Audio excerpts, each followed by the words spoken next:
Merci Seigneur, merci Dieu de gloire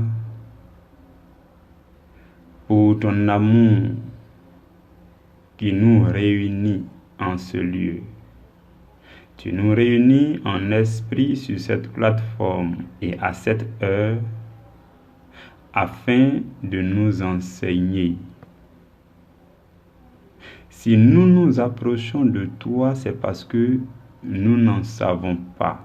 Et c'est parce que nous avons besoin que tu nous enseignes. Par ton esprit, tu nous rassembles avec des cœurs humbles. Parce que la Bible dit que Dieu résiste aux orgueilleux, mais il fait grâce aux humbles. Et nous voulons tellement bénéficier, profiter des grâces de Dieu que nous n'avons pas le choix que de nous approcher de toi avec un cœur humble. Et nous te disons en ce matin de nous enseigner. Enseigne-nous à propos de toi. Dis-nous des choses que nous ne savons pas. Dis-nous des choses que nous ignorons, parce que c'est par ignorance que nous périssons la plupart du temps. Et nous nous approchons de toi parce que nous ne voulons pas périr, parce que nous en avons marre des pièges de Satan que nous ne voyons pas et que nous tombons dedans. Nous en avons marre d'être liés par ceci ou cela. Voilà pourquoi nous nous approchons de toi, ô Roi, Dieu éternel, puissant, afin que tu nous enseignes, que tu enseignes nos cœurs, que tu déposes dans nos cœurs les révélations de ta parole, et que la puissance derrière chaque révélation se transforme en force de motivation pour que nous puissions manifester la foi des enfants de Dieu. Nous te bénissons pour cette heure et nous voulons te recommander toutes choses à partir de maintenant. Je prie que ton esprit prenne le contrôle de ma personne et que ton esprit prenne le contrôle de la personne qui écoute ce message, afin que ton esprit ne transmette que ce qui vient de toi, Seigneur Jésus-Christ de Nazareth. Tu connais nos besoins. Chacun à son niveau, tu sais ce dont il a besoin pour qu'il réussisse sa mission sur la terre. En ce moment précis, tu sais ce dont chacun a besoin. Saint-Esprit, tu es omniprésent, c'est-à-dire que tu es présent partout. Tu es présent là où mon frère et ma soeur sont en train d'écouter ce message. Et tu es omnipotent. Ça veut dire que ta puissance est capable d'accomplir toutes choses en nous. Et tu es omniscient. Ça veut dire que tu sais toutes choses à propos de nous. Mon frère et ma soeur qui écoutent, tu sais. Tu connais leurs besoins, tu connais les difficultés qu'ils vivent et tu sais ce dont ils ont besoin pour sortir de là. Voilà pourquoi je m'en remets à toi pour que tu nous enseignes à nous tous ce qui nous est bénéfique, ce qui nous sera profitable pour que notre vie te rende gloire. Amen. Frères et sœurs dans le Seigneur, nous poursuivons aujourd'hui avec la seconde partie de notre sous-thème d'hier. Hier, nous avons commencé à traiter des 4 choses à faire, à appliquer, à pratiquer pour engager la responsabilité de Dieu, pour engager l'intervention divine en votre faveur. C'est ce que nous voyons depuis hier. Nous avons déjà vu les 2 premières choses. Nous avons dit que la première chose, c'était de localiser ce que Dieu dit. Par rapport à toutes les situations que vous pouvez être en train de vivre à tout moment, vous avez la possibilité de chercher dans la parole. À travers les prédications, la méditation de la parole, vous avez la possibilité de chercher et de découvrir ce que Dieu dit à propos de votre situation. Et dès l'instant que vous découvrez ce que Dieu dit à propos de la situation, vous avez un pas de plus. Vous avez fait un pas de plus, un pas d'un gagnant. Et vous vous saisissez de ce que Dieu dit parce que ce que Dieu dit est la vérité. Et lorsque Dieu dit, il fait. Et Dieu est fidèle à ce qu'il dit. Quand vous avez découvert, localisé, identifié, vous avez connu, assimilé, compris ce que Dieu dit à propos de votre situation, c'est déjà la première chose. Vous avez cela dans votre cœur. Vous avez une nette idée à propos de cette chose. Et puisque vous en savez de plus en plus clairement, vous en êtes de plus en plus convaincu, vous en avez de plus en plus l'assurance intérieure que cela peut se réaliser. Alors, vous commencez à en parler. Ça commence à sortir à travers votre bouche parce que ce que vous avez découvert là, c'est la révélation de la parole de Dieu. Et la parole de Dieu s'exprime toujours. Son nom même, c'est la parole de Dieu. Elle ne peut pas être contenue dans le cœur d'un homme. Vous ne pouvez pas emmagasiner. Ça, je vous donne cette révélation. C'est la vérité, je vous le dis. Vous ne pouvez pas emmagasiner abondamment la parole de Dieu et puis contenir cela en vous. Aucun homme ne peut contenir la parole de Dieu en lui, ne peut forcer pour fermer la bouche sur la parole de Dieu. Lorsque la parole devient abondante en vous, vous ne pouvez pas la maîtriser, vous ne pouvez pas la contrôler, elle vous force, elle vous oblige à parler d'elle. C'est cela la force. La force agissante de la foi à l'intérieur de nous. C'est comme lorsqu'un réservoir est rempli d'eau et que c'est tellement rempli, le robinet n'a pas le choix que de céder parce que la pression est forte. Et si le robinet ne fait pas attention, il va péter et l'eau va jaillir. C'est ce qui arrive souvent lorsque les gens, le parler en langue jaillit des gens. Ou bien lorsque les prophéties sortent des gens, ou bien lorsque un prédicateur parle. Et quand il parle tellement sous l'inspiration de l'Esprit de Dieu. Il parle continuellement. C'est un flot continu de paroles qui sort. Il ne sait même pas ce qu'il dit, mais ça sort. C'est un débit de paroles qui sort. Ça sort. Il ne se contrôle pas. Il ne respire même pas. Ça, c'est l'œuvre du Saint-Esprit et c'est lorsque la parole de Dieu est abondante en vous. Et donc, la deuxième chose, c'est de parler, de proclamer. Que ce soit en prière, que ce soit devant les hommes, que ce soit à une bonne occasion, vous saisissez l'occasion et vous proclamez ce que vous avez dans votre cœur. Donc, voici les deux premières choses que nous avons vues hier.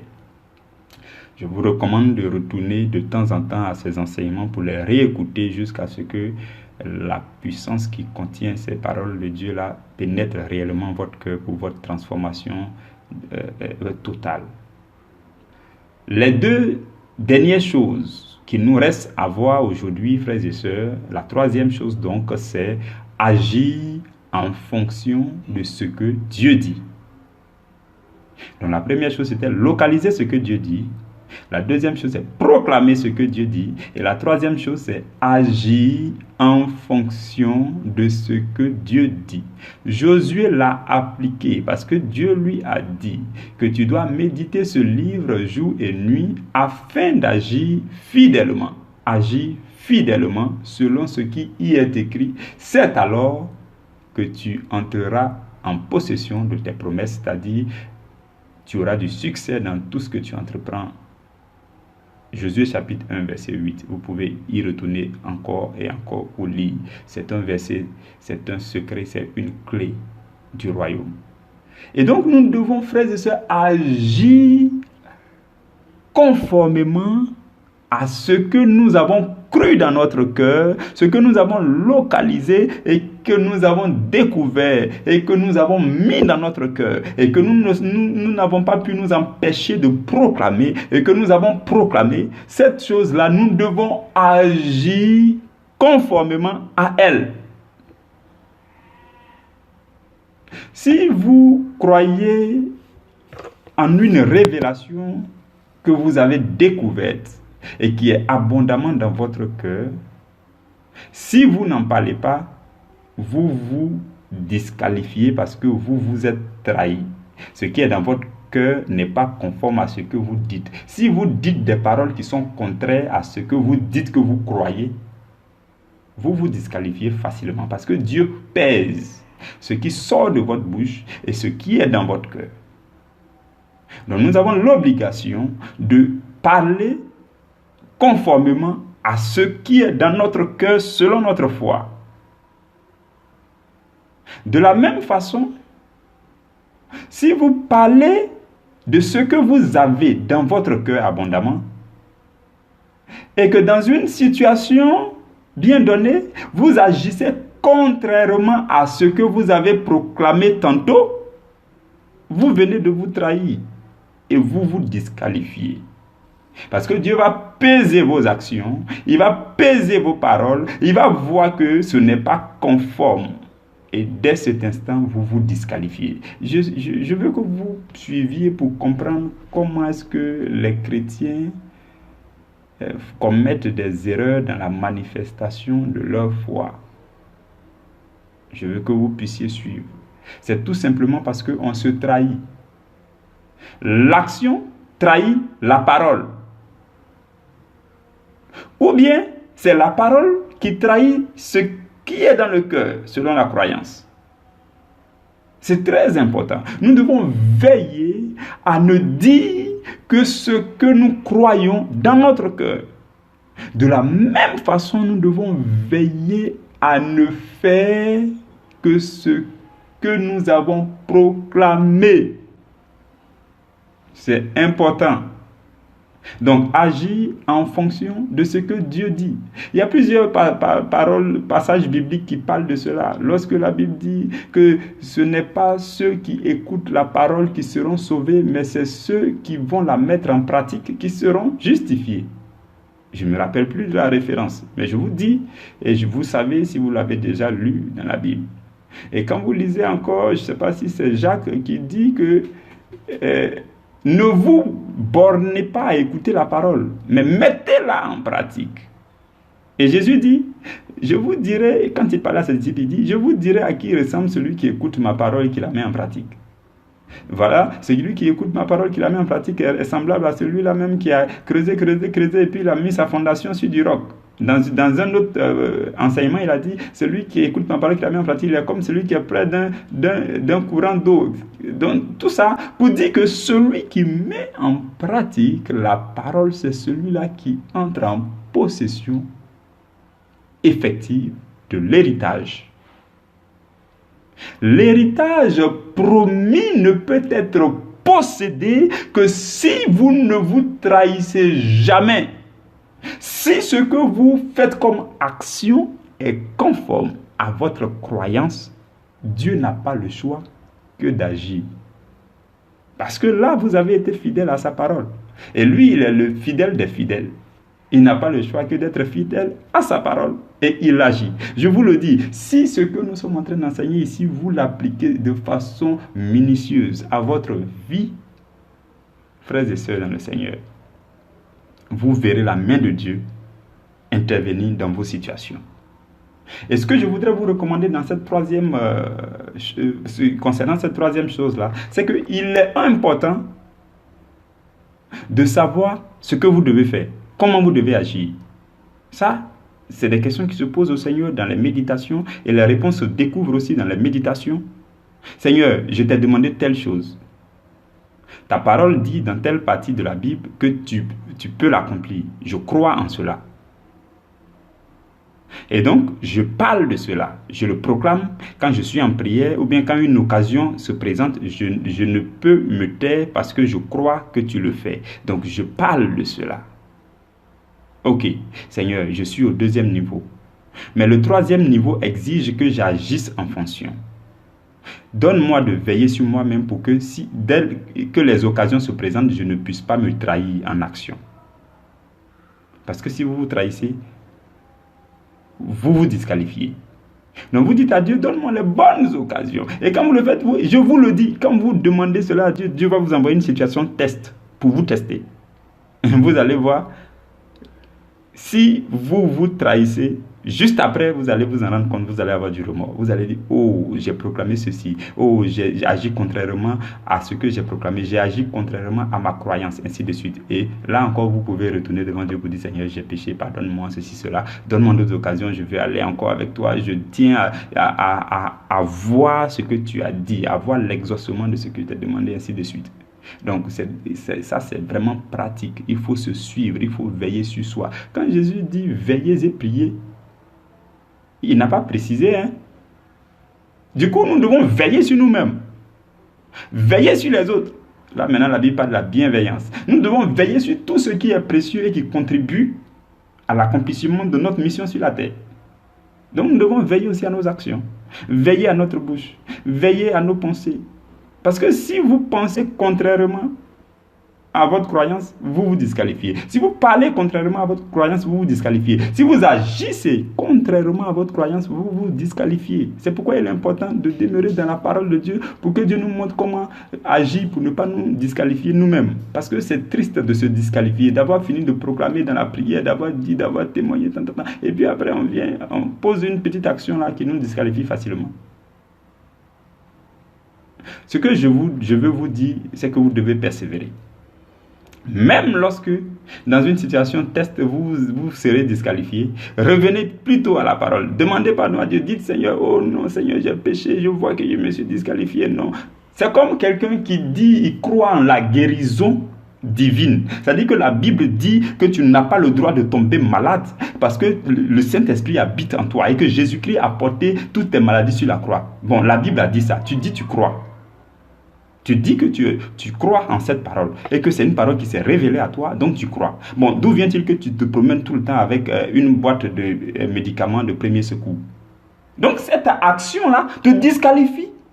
D'où vient-il que tout de suite, dès que tu as mal à la tête, tu penses à aller d'abord à l'hôpital? Cette action vient de te disqualifier. Il y a beaucoup d'actions qui nous disqualifient. Ces choses-là sont tellement profondes que je sais que Dieu donnera des occasions où nous aurons des heures et des heures pour en parler, peut-être durant des séminaires. Je sais que Dieu fera des choses grandes. Donc, très facilement, les hommes se disqualifient. Vous dites que voilà, vous n'êtes pas malade, que voilà, vous croyez que Jésus-Christ a porté vos souffrances sur le bois de la croix. Et puis après, vous vous retrouvez en train de dire une parole du genre, voilà, je ne peux même pas m'en sortir avec cette maladie. Et je sais que cette maladie-là, va me clouer sur le lit. Ce genre de parole vous disqualifie facilement. Ou bien quelqu'un qui croit que il ne peut pas être pauvre parce que la Bible ne dit pas que les chrétiens doivent être pauvres. Lisez bien la parole de Dieu. La Bible n'a jamais dit que les chrétiens doivent... Quand Jésus dit « heureux les pauvres », il dit « les pauvres de cœur ». Un cœur pauvre, c'est un cœur qui dit constamment que oh, ce que j'ai ne m'est pas suffisant. Oh, je veux que Dieu me remplisse davantage. Oh, je suis si pauvre de paroles, de révélations. Oh, je veux méditer davantage pour que Dieu me remplisse de révélations. C'est ça un cœur pauvre. Jésus n'a pas dit heureux les pauvres. Ce n'est pas de ça que Jésus parle. Donc, le chrétien a pour destinée de devenir riche. Si vous êtes riche, ce n'est pas mauvais. Voilà pourquoi Paul dit à Timothée de recommander aux riches du présent siècle de ne pas être orgueilleux. Donc vous êtes appelé à la richesse, mais sachez que quand vous serez riche là, votre richesse doit servir à la gloire de Dieu. Votre richesse ne doit pas vous transformer en un orgueilleux. Donc c'est juste de faire attention. C'est tout. Sinon, le chrétien est appelé à être riche. Donc vous croyez que la Bible dit que vous n'êtes pas appelé à être pauvre. Mais le plus souvent, vous vous surprenez vous-même en train de dire des paroles qui vous condamnent à la pauvreté. Des gens, je sais que vraiment, cette situation-là, je ne peux même pas trouver l'argent pour régler. Dès que vous le déclarez, vous vous disqualifiez. Comme je l'ai dit la dernière fois, quand vous parlez, les anges entendent. En même temps, les démons entendent. Ce que vous parlez, ce que vous dites avec votre bouche là, si un ange entend et que c'est quelque chose d'agréable qui sort de votre bouche, L'ange est à votre service, il va tout faire pour que cette chose-là vienne, pour que vous soyez exaucés. Par contre, si ce que vous dites là est négatif, les démons sont là. Et aussi, ils s'arrangent pour organiser les situations pour que ce qui est négatif vous arrive. Donc, nous devons faire attention à ce que nous disons. Parce que ce que nous disons peut nous disqualifier facilement. Et ce que nous faisons aussi peut nous disqualifier facilement. Donc, voici les 3 premières choses. Nous allons rapidement passer à la 4e chose. La 4e et la dernière chose, qui est de témoigner de ce que Dieu a fait. Donc, ce que je veux que vous compreniez, c'est que quand vous accomplissez les 3 premières choses, Dieu intervient. Dieu va intervenir. Peu importe le temps que ça va mettre, je vous dis, l'exaucement viendra à vous. Cette semaine, je pense que nous allons parler de certaines choses. Je pense que cette semaine, nous allons parler du précieux rôle du temps. Le temps a un rôle précieux. Donc, il faut pouvoir apprécier le temps qui s'écoule. Le temps qui s'écoule, selon Dieu, c'est dans un objectif bien précis. Donc, peu importe le temps que ça peut mettre, ce que vous avez demandé à Dieu, si vous appliquez les 3 premières choses que nous avons vues, Dieu interviendra forcément dans votre vie avant que vous sortiez sur cette terre. Et quand il intervient, c'est trop glorieux, c'est trop puissant. Vous oubliez tout ce qui est passé. C'est comme une femme enceinte qui après les douleurs de l'enfantement, lorsque l'enfant naît, elle oublie toutes les douleurs. C'est comme ça. Donc Dieu interviendra forcément, certainement. Donc après les 3 premières choses, Dieu intervient. Et quand Dieu intervient, la 4e chose, c'est de témoigner. De témoigner. Jésus-Christ a dit dans Actes chapitre 1 verset 8, lorsqu'il devait monter au ciel, il a dit à ses disciples, vous recevrez une puissance, le Saint-Esprit survenant sur vous, et vous serez mes témoins. Vous serez mes témoins. Jésus a dit à ses disciples qui seront ses témoins, parce que quand Jésus montait au ciel, ceux qui étaient autour de lui, c'étaient ses disciples. Et c'est à ses disciples qu'il parlait pour dire, vous serez mes témoins. Donc ça veut dire qu'un disciple est un témoin. Et ce sont ces mêmes disciples-là qui, je crois dans Actes chapitre, je ne sais pas si c'est Actes chapitre 15, qui se sont réunis à Antioche pour dire, désormais on s'appelle chrétien. Et la Bible dit que c'est la première fois que ce nom-là est né. Donc ce sont les disciples qui se sont réunis pour dire, ok frère, nous nous appelons chrétiens désormais. Et donc si toi et moi nous nous appelons aussi chrétiens, ça veut dire que nous sommes censés être disciples de Jésus. Et si nous sommes disciples, nous sommes témoins. Et ce que je veux vous dire, c'est qu'un témoin n'a aucune importance s'il n'a pas de témoignage en sa portée. Un témoin doit avoir un témoignage à brandir. Et suivez ce que Jésus dit. Jésus dit, vous serez mes témoins à Jérusalem, 1. Dans la Judée, 2. Dans la Samarie, 3. Et jusqu'aux extrémités de la terre. Si vous êtes chrétien, avant de sortir de cette vie, toute la terre doit pouvoir entendre parler de vous. Vous devez pouvoir laisser des traces, des témoignages de ce que Dieu a accompli dans votre vie pour que le monde entier puisse voir. Les générations qui viendront après vous doivent voir que vous avez eu des témoignages qui ont marqué et que vous avez laissé vos traces. C'est cela le véritable chrétien. Je vois aujourd'hui qu'il y a des chrétiens qui meurent et qui sont aux oubliettes. Il n'en sera pas ton cas au nom de Jésus. Je le proclame, je le déclare dans le nom de Jésus. Et je plonge ça dans le sang de Jésus. Il n'en sera pas ton cas, toi qui m'écoutes. Le monde entier va entendre parler de toi. Tu vas agir selon Dieu, tu vas proclamer selon Dieu ta croyance et Dieu va agir dans ta vie et ces témoignages-là seront brandis à travers le monde entier pour que les hommes voient et qu'ils croient en Dieu et qu'ils rendent toute la gloire à Dieu. Frère, c'est ce que je voudrais souligner, c'est que Dieu ne fait rien qui ne soit dans son intérêt. Tout ce que Dieu fait, c'est dans son propre intérêt. Dieu vous a envoyé sur la terre pour son intérêt. Ce n'est pas parce que, est-ce que vous n'avez pas choisi de naître? C'est Dieu qui a choisi que vous naissiez. Et donc Dieu vous envoie sur la terre comme une semence qui doit être fructifiée, qui doit porter beaucoup de fruits pour la gloire de son nom. Donc Dieu vous a créé pour son intérêt. Tout ce que vous devez faire, c'est pour l'intérêt de Dieu. Si Dieu doit vous donner l'exaucement après avoir accompli les 3 choses dont nous avons parlé premièrement, c'est pour son intérêt. Et son intérêt, c'est quoi? C'est pour que le témoignage là, vous puissiez témoigner de cela, vous puissiez brandir le témoignage pour que une multitude voit le témoignage et que cette multitude rende gloire à Dieu. Voici l'intérêt de Dieu.